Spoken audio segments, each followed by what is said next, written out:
Here's something the mainstream financial media isn't connecting for you. The US government is systematically backstopping AI the same way that it backstopped banks in 2008. Privatized profits, socialized losses. Only this time with better branding. Today, I'm breaking down exactly what's happening, how the government is plotting to make AI too big to fail, and when it does fail, why you'll be stuck holding the tab. Not the billionaires. That's unless you escape the system with Bitcoin. This is Dante Cook with Bitcoin Simply.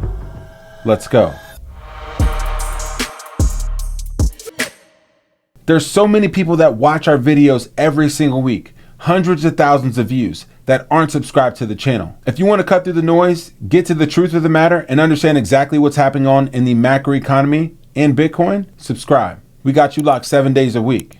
Let's get into the episode. So the president is supportive of the United States owning these big AI companies. He likes the idea as sort of a sovereign wealth fund idea of the United States taking some stake in these AI companies. He said so publicly. That's JD Vance in an interview with Stephen Bartlett. And in this interview, he just stated what we all feared: the United States government meddling into a private economy and a private market. If the United States government adopts AI companies in a sovereign wealth fund, this effectively makes AI too big to fail, just like the banks in 2008. Privatized profits, socialized losses. This is exactly when capitalism starts to fail and socialism sets in. And it's all guys under the premise of, we couldn't let the system fail. This isn't hyperbolic. This is actually happening in Canada today. Too many completed condos sitting empty. Metro Vancouver alone, around 2,500 finished units are standing vacant with no buyers. With higher interest rates, weaker investment demand, developers are stuck. They don't want to sell at a loss. They can't afford to hold those empty units indefinitely. We will convert vacant condos into affordable housing. Condos that have been built, that are unoccupied, that are going to sit there potentially for another couple of years. We're going to go use the right financing mechanisms, convert those into affordable housing so people can move in and use that. So instead of letting natural causes happen and letting things play out like they would in nature, the government steps in. Canada's solution to developers overpricing homes, building things that people didn't want, is to go out and buy them with creative financing and create affordable housing. You know what this is going to lead to? Not housing that's affordable. It's going to lead to unlimited spending, unchecked programs, and programs that don't actually move people from one social status to another. And the worst part about it is people who actually wanted to afford homes can no longer buy the homes that they would have been able to buy for pennies on the dollar from a developer with distressed debt. Now they have to buy higher priced homes because the government now owns these condos at above market rates. And don't be confused. This sort of future isn't just happening in Canada. The social class of politicians is looking to create this right now in America. This isn't hyperbolic. This is actually a pretty damning statement that's coming from David Freiberg, who is a person on the All In podcast that you wouldn't exactly think to have this point of view. He's calling out the government politicians and the unlimited, unfettered accountability for what it truly is. The Politburo is the leaders who elect themselves to dictate the flow of the economy, the allocation of capital, what work individuals are allowed to do, and what activities they're allowed to do in an unfree society, which is what they're creating. They are the true oligarchs. And this is Elizabeth Warren, Bernie Sanders, Ro Khanna. This is the group that is trying to coalesce power and create for themselves a system whereby they have greater influence, greater control over aspects of the economy. They want to seize the means of production. They want to control education. They want to control media. And anytime there's an effort by an individual enterprise or an individual themselves to go out and build a business and succeed and do something that's outside of their scope and their span of control, they lose their minds over it. And that's what we're seeing. So I react to their tweeting and their bullshit, where they're basically trying to contort things about inequality and fairness and justice, when the truth is they are the rising empire, the evil empire in Star Wars. They are the folks who want to take from all of us what we were endowed with when this nation was started and what many people came to this country for, which is individual freedom and liberty, the ability to build a business in peace, the ability to make decisions, to do what you want with your own assets, and to have functionally private property. And they're taking it all away, and they're trying to take it all away. And we're watching piece by piece, step by step. So they are forming a Politburo where they can effectively control the economy, control education, control the media, and tell us all what we can and can't do and say. And it's frustrating to me to watch it because it's masqueraded as bullshit virtue, as justice, as equity. It's a bunch of nonsense words that they use to try and make themselves seem virtuous, when in the end of the day, they are fundamentally evil. There's a class of people who don't have to play by the rules. They get to tell people what to do, who are the winners, who are the losers, and how we have to all deal with the consequences of an imbalanced and imperfect society. And AI is actually going to drive us even worse into this future. Bill Gates gives us the full playbook here that I'll break down after you watch this clip. The AI is the biggest technical thing ever in my lifetime. I mean, it is so profound, and therefore its influence is hard to overstate. And the economic value, this is basically intelligence, where you can get medical advice, or you can get a tutor, or you can get somebody to help you design drugs. So the value is extremely high, just like creating the internet ended up being, in net, very, very valuable. But you have a frenzy, and some of these companies will be glad they spent all this money. Some of them, they'll commit to data centers whose electricity is too expensive, right, that it could be done overseas, or they'll buy a generation of chips and they won't have captured all their value before the next one comes along. But if you want to be a tech company, you don't get to say no. Let's check out of this race. What do you think the public appetite for this is ultimately going to be? And I ask because I think there's concerns about two things that are happening right now. One is energy costs. So there's a whole bunch of places where people want to put data centers, and the community says, no, we don't want this because we don't want to have to spend more money for power to power our own homes. At the same time, they're worried that if they actually are successful, they'll also lose their jobs. We need to put things like tera-powered nuclear reactors in places where it's very clear that you're not raising the residents' electricity bills because that's being put in there. Historically, nuclear was done in a way that the utility bore a lot of that liability. That business model won't get repeated. So we need to make sure to pick locations where the economics and the political acceptance is very, very strong. We don't have permission to drive up people's electricity costs. In terms of the jobs, this is going to take some period of time. But yes, although it hasn't been seen in large numbers, over the next several years, there will be some impact on the job market. Nowadays, when you say that, some people are like, oh, how can you say that? Isn't that going to slow the U.S. down in this race? But it's only honest for people to speak frankly about the fact this will have a big effect on the job market. Here's the playbook step by step. AI is going to be as big as the internet, and so in order to stay involved in the race, we have to invest a significant amount of money so that we can be the leaders in America. We can't afford to sit this out. Step 1. Step 2.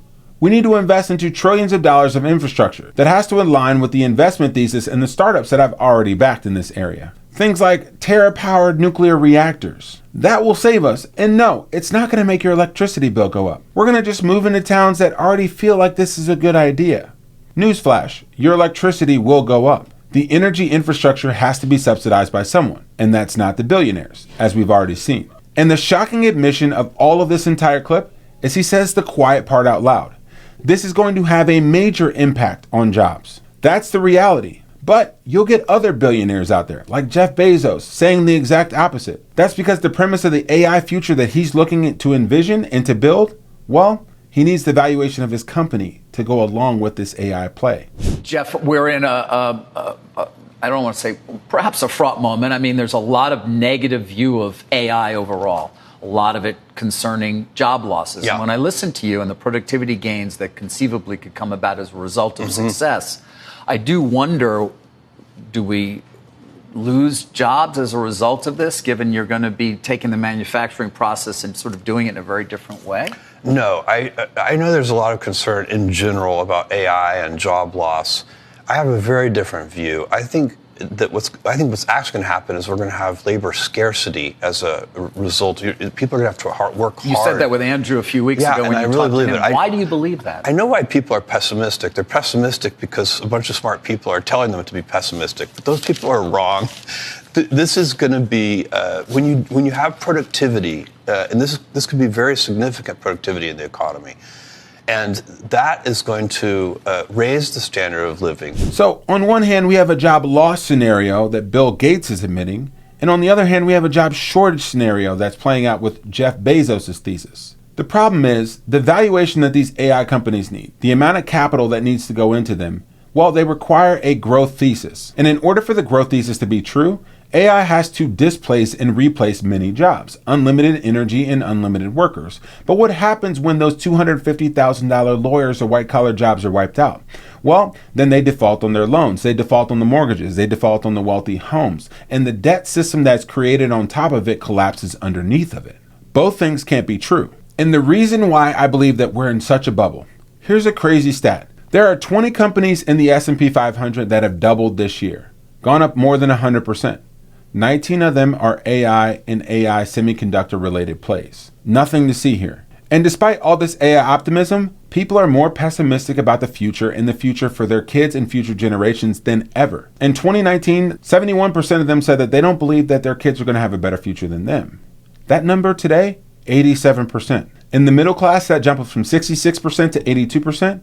And even with the wealthy, that jumped from 71% to 86%. So much for optimism. I thought AI was the great new hope.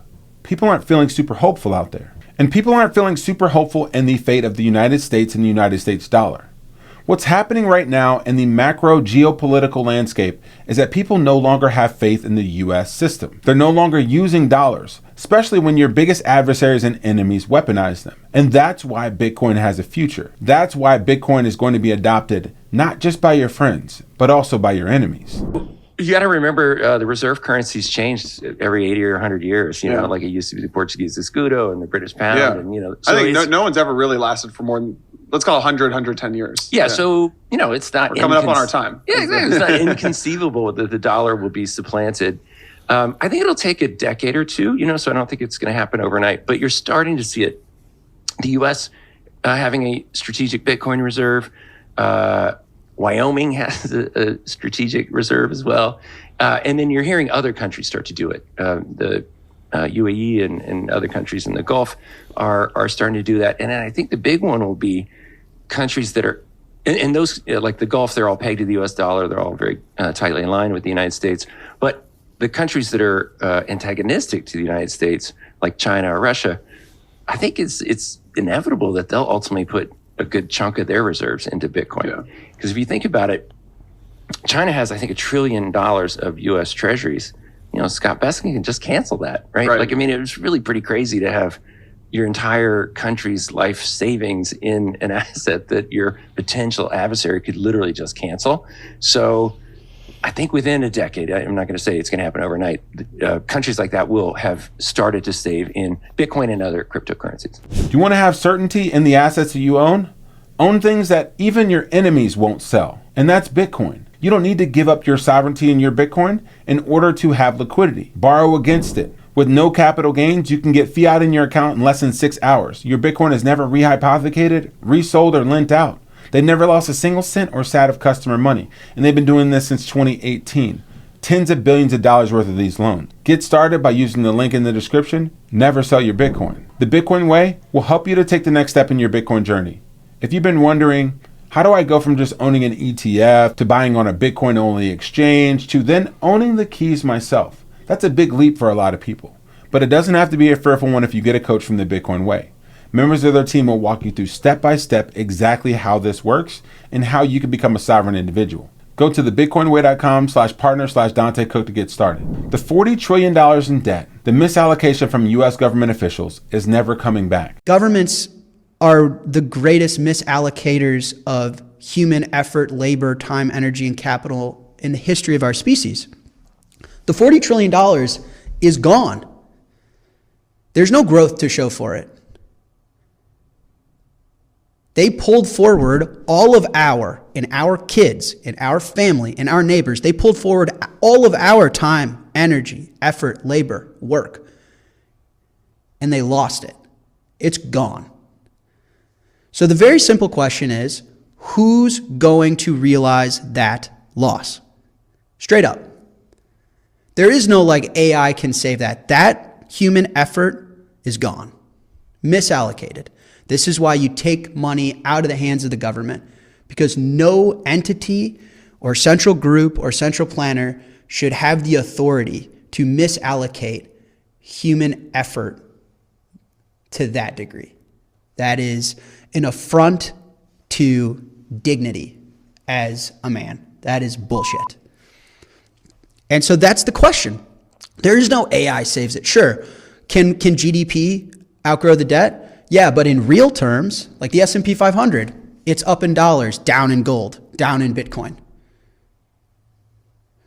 So who's losing? Bondholders? Like real rates could be negative. Yeah, the 10 year is going to pay you 4.5%, but inflation is going to be 10%. Okay, they're losing. People that are lending to the government at a loss are the ones financing our way out of this and paying back the human time, energy, effort, labor, and capital that needs to make us whole again. That's fine. Or they're going to debase the currency. Then everyone holding the fiat is the ones that are realizing the loss. But someone has to lose. Money is not something that you can mark up in a balance sheet, mark up in an Excel sheet. It is human effort, labor. That's the whole point of money. The whole point of money is just wanting things isn't enough. If you could just wake up and want a Ferrari, we wouldn't need money and capital allocation and structuring ourselves and supply chains. We would have everything we want. The whole point of money is the difference between what we want and the proof of work of what we can actually get. There's a difference there. And that's because money isn't something that you can spoof and create out of thin air, at least if it's real money.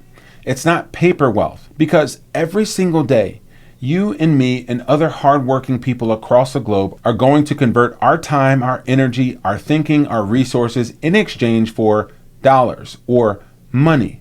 But if that money can be created, if it can be printed out of thin air, something hard that you worked for that someone else didn't have to work for by pushing a button, then that is no longer money. And so right now, we have a bad perception about money in the market. Gold is down 2% on the year, and Bitcoin is down a whopping 28% this year. It's the first time of all the major asset classes where both of them are down in the same year. But I think this is just a dislocation in time. I think this year, we're not going to see that story play out. And if you look at this chart a little further, it tends to not play out over time, as Bitcoin is the best performing asset globally and has been for the last 14 years. This rotation is going to happen, and America is making AI too big to fail, and is creeping slowly and more closely towards a socialism state like Canada. In order to avoid that future, don't get caught up in the noise of what Bitcoin's doing right now. Understand that it's the only asset that can't be inflated away. And when it rotates, when that bubble bursts, you need to have a balloon to capture all of that demand and that air floating out of the old system. And Bitcoin's just big enough to do that. That's why you want to stack as many ways as possible, not just buying spot Bitcoin, but also through Bitcoin mining. Have a tax advantage way to earn sats while you sleep. You can depreciate these machines with a big bill and other things. Speak with a tax advisor first, but they'll tell you exactly what I'm talking about. Own and buy Bitcoin machines, have them operated and managed by someone else, and have sats flowing directly to your wallet 24 hours a day. Work with the team at SAS Mining, and they'll take care and handle all of the problems with Bitcoin mining. This is Dante Cook with Bitcoin Simply. Happy Father's Day. We're out.